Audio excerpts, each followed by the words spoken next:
There's a story from the Indian subcontinent, and it's about a a bandit, and he's so ruthless, right? That all his bandit teammates desert him because he's just too ruthless. But he is a human being who won't do things by halves. And so he does things wholeheartedly. And there's a lot of value for a lot of decent, sincere people in this conversation that I'm sharing, in the sense that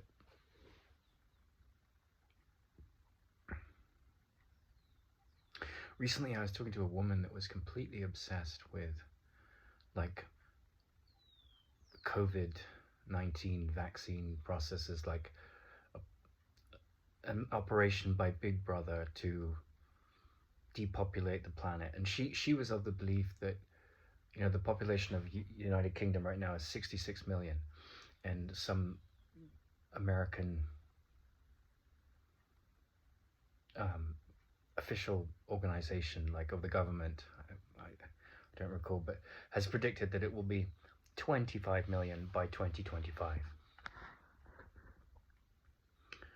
And,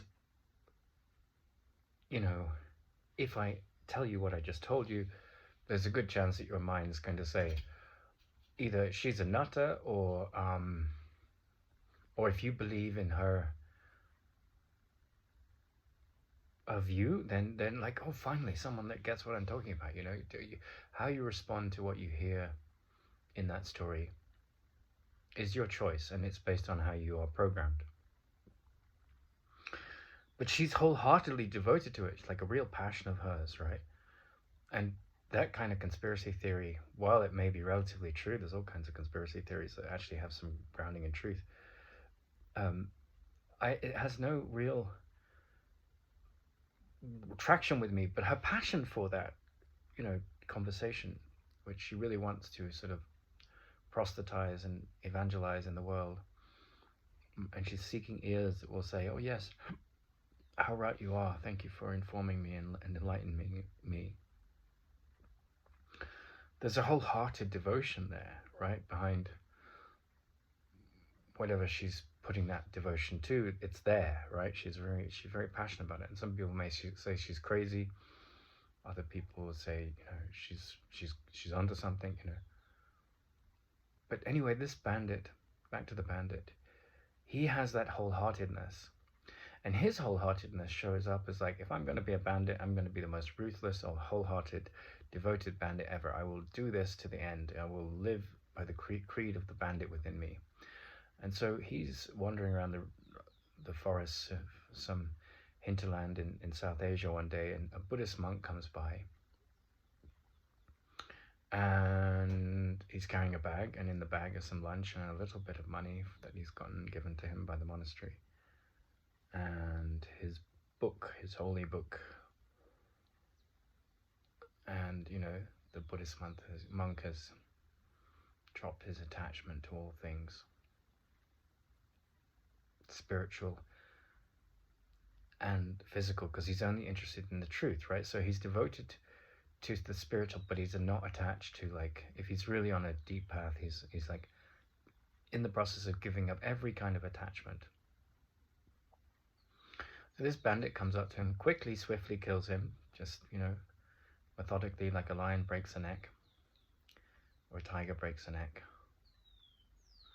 Sits down, eats his lunch, and he has some tobacco with him, and he uses the pages of the man's holy book, the dead man's holy book, to roll a cigarette. And being a little bored, but having this quality of being wholeheartedly devoted to whatever he sets his mind to, he starts to read these scriptures. And the story goes that he renounces his old way of being, and he becomes a Buddhist monk, and he becomes enlightened. And I want to relate this story to relationships because, if you go and look at Christians, they'll say things like, where two meet in my name, there I am. And then teachers of the Course in Miracles will go on and on and on about the holy relationship. And even my teacher, he once said, would you like to have a holy relationship with me? And this is like a big phrase in the Course in Miracles as opposed to special relationships. And there was a group that I was a part of on Facebook a while back, which was called Neville Goddard group, right? And he was this great mystic that didn't believe Jesus existed, but he felt like, which I think he's right about, that all myths are biographies of man, right? So just as you have a dream, every character in that dream is relating to an aspect of your psyche, and the dream messages come through, and if you interpret them and see what the symbols are talking about, you can use them for your growth. That's what the subconscious mind is all about. But I don't really care whether you believe in Jesus or not. I don't think it's particularly relevant. I'm not arguing that he existed or he didn't. I'm only interested in wisdom. But there was a woman that I remember someone mentioning in that group that was one of the references in Neville Goddard's lectures. And so this woman she had fallen out with her daughter-in-law, and therefore had a really bitter relationship, had been ostracized by the family that she loved, and the son had taken sides with his wife. And so she started to inhabit the feeling in her mind, this woman, of the daughter-in-law writing to her and saying, we really miss you, the grandkids want to see you. When the truth of the story, as the script was written then and there, was that there was only animosity between these two women. That was not going to happen. But she just lived in her imaginary mind and just kept, imagining this scene of getting this letter. And sure enough, a few months later or weeks later, just such a letter arrives, and she goes back to this healed relationship. That's sort of the law of assumption. That's a very popular thing in the consciousness today, and law of attraction and all of these things. And I'm not really going to comment on that because people have different results with it, and it's for you to test out and see if it's true for you. And I have no interest in commenting on it. I'm talking about a phenomena that's been around for a while now. You have the movies, The Secret, and things like that. But what I am talking about is how when you take on a path of great depth, like that bandit monk, the bandit that became a monk, what really matters is the quality of your wholeheartedness. I've noticed in my family, for instance, that there's no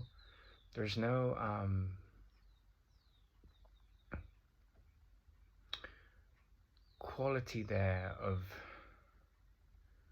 like, we're just on totally different wavelengths because of our life paths, And when I was a young person, I remember watching a song, and the song had the lyric, I was the black sheep of the family. And even though I was like the last child and the only blood child, I've always felt somewhat like the black sheep of the family. Not trying to make that out as a case for truth, right? I'm not trying to make that out as a case for poor me, I'm different. But I had this deep interest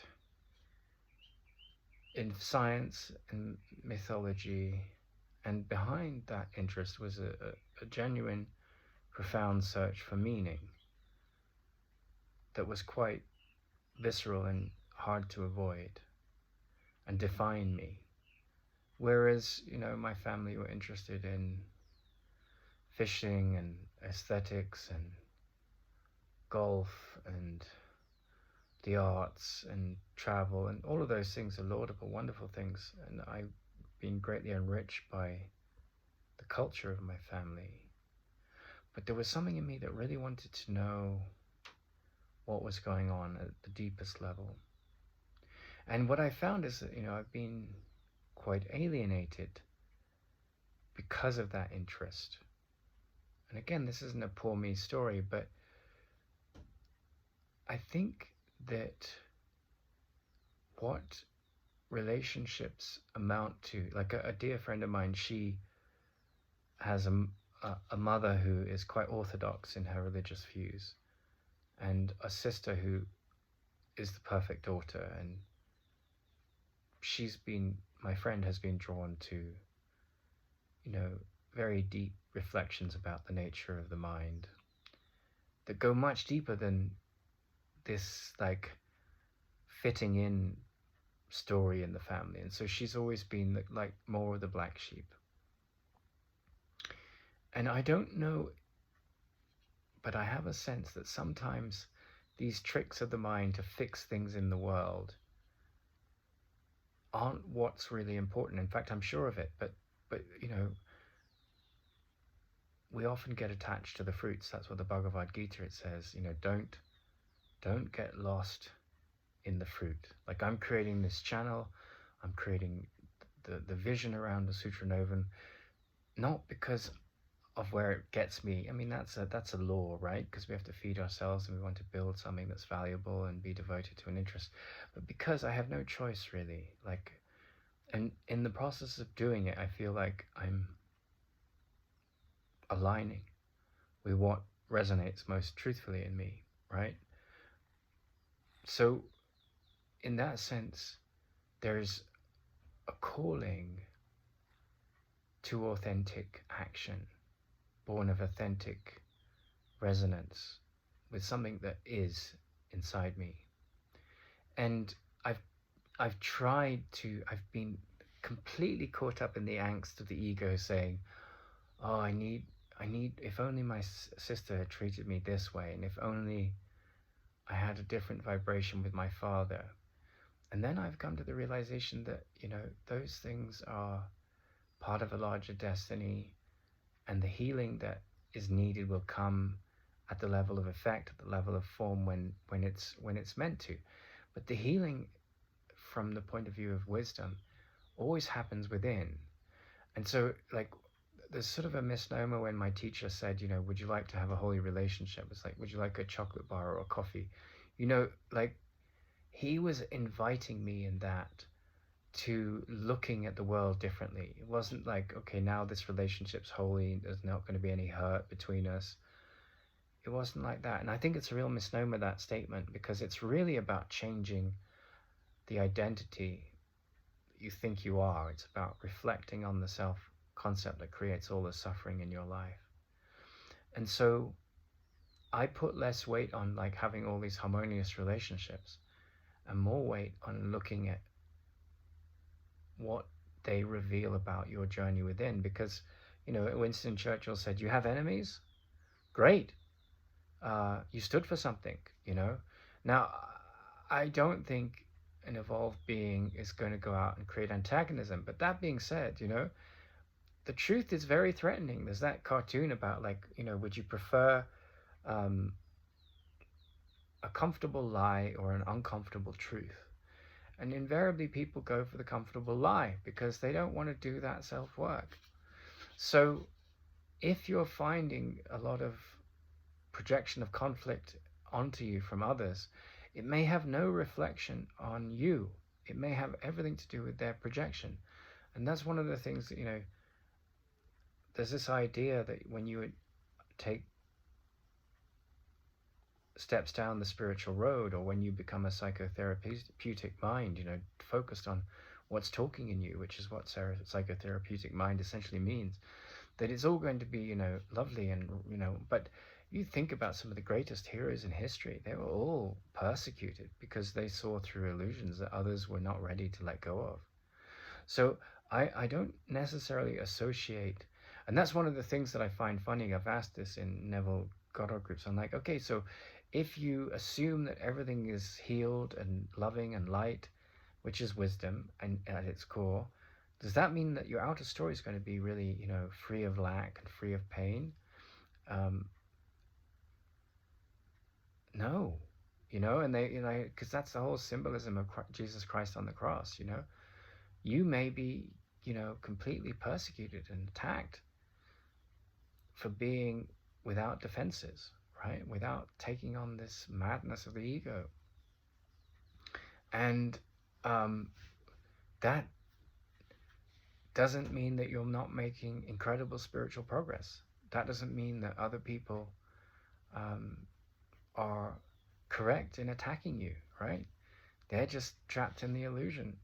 So I don't think that necessarily, although often the effects are that people feel your peace, right? And the more you get good at that, the less it is about what you say and do, and it is more about the presence that comes through your actions, because you're not looking to attack. And that was like, I was on a course where people were very much in psychotherapy, where people are very much wound up in these philosophies of like, women are persecuted, black people are persecuted, you know, and to a degree in the relativistic world that you can argue those things, but you can argue it from any point of view. Anyone can take on the victim mantle, you know.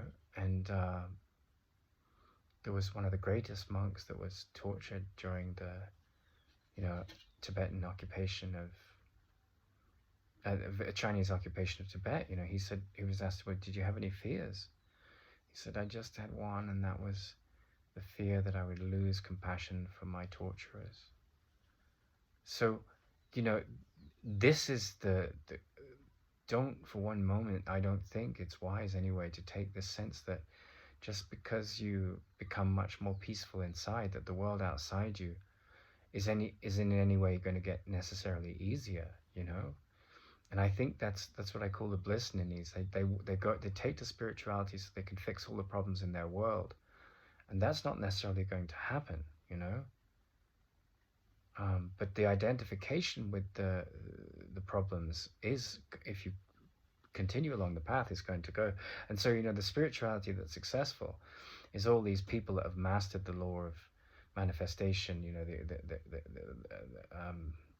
the law of attraction and all of these things, you know. I manifested this. Well, we manifest everything. And but the wisdom is not seeing the fruits,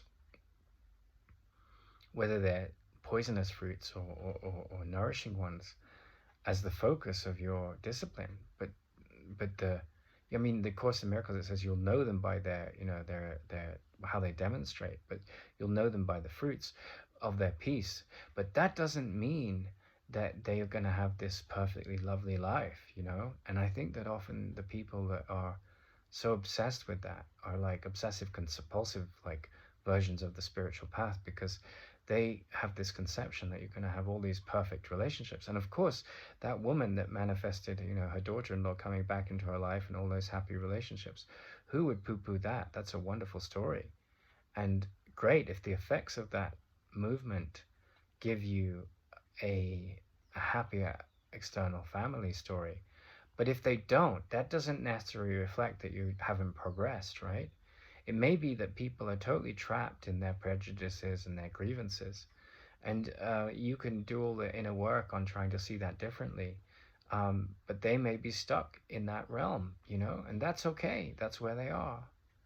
And so for me, relationships, definitely you outgrow people and attitudes that you once had, and so maybe your relationships will change in that sense. When I was attacked at the university in Britain, I had nowhere to go, right? So I ended up in Ecuador in this house that I'm in right now, and this complete strange family, like strangers to me, took me in as their own. And a new chapter of my life developed, you know, when I didn't have anywhere to go and I went back to sort out my stuff. The university had, you know, had my belongings, and I was trying to hold them accountable for the abuses they supported. And they used, you know, they had lots of lawyers and powerful prestigious stamps and so forth. Now it's like fighting a losing battle. I mean, fighting the battle in terms of, you know, in my defenselessness, my safety lies. But why should I pay for a degree where I was abused and attacked and undermined and made out to be a monster, which I'm not, you know? So there is the sense that you can, you know, you take on the world that's insane in like the practical sense, you know. I'm not going to pay that bill. I'm gonna hold them accountable. I'm going to tell the story. But it doesn't define me, and I have to see it as a gift. because it showed me that that was a realm of consciousness where people were very fixated in their illusions, you know? And I've gone so deeply into living a life devoted to that, then my illusion was served up to me by the experience, because I'm seeing myself as a victim of that. And at a relative level, I was, right? But at a deeper level, it was a forgiveness lesson. It was a lesson in undoing. And so, though the relationships were based on hate, right? They were like, these women were saying, you're a misogynist because blah, blah, blah. And I was like, that's your projected madness being put onto me because of all your issues with men in the past, right? And I've had to look at my version of that with women, which is a gift, right? I mean, my relationships with women have gotten better. Like, I mean, I arrived in this place in Ecuador, and these people have been so lovely to me. And, you know, there's a lovely woman that's married to the husband, and she's very supportive. But she owns the house. She's happy to have me here. And, but where I was, you know, people were so wound up in this sort of defense and attack, this gender war stuff. And I was talking to a friend about that the other day, and you know, they've studied the course for a long time, and she said, after a while, so you don't even see the attack thoughts. You just kind of, it's like one of those silent movies. You just see people fretting, and you think, oh, they're just crying out for love.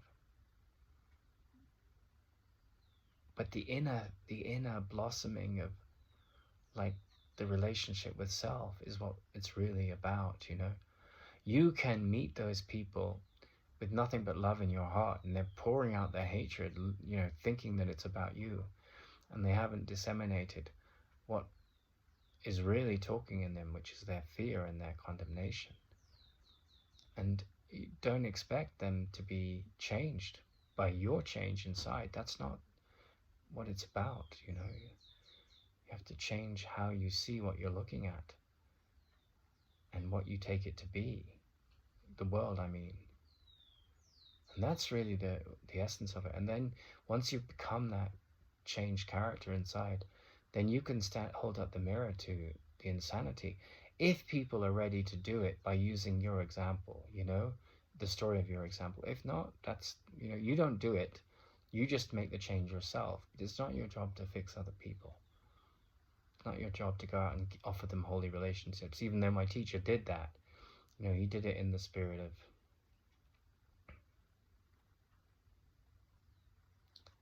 look within. He wasn't trying to proselytize. He wasn't trying to sell retreats to the Course in Miracles and I will show you what a holy relationship is. It wasn't like that. He was just reflecting the deepening that I was already committed to by saying, you know, I will give you the love that I know is real in me because it's all that's left. And if you're ready to make a commitment to that in terms of our friendship being the basis of our friendship, then all the better.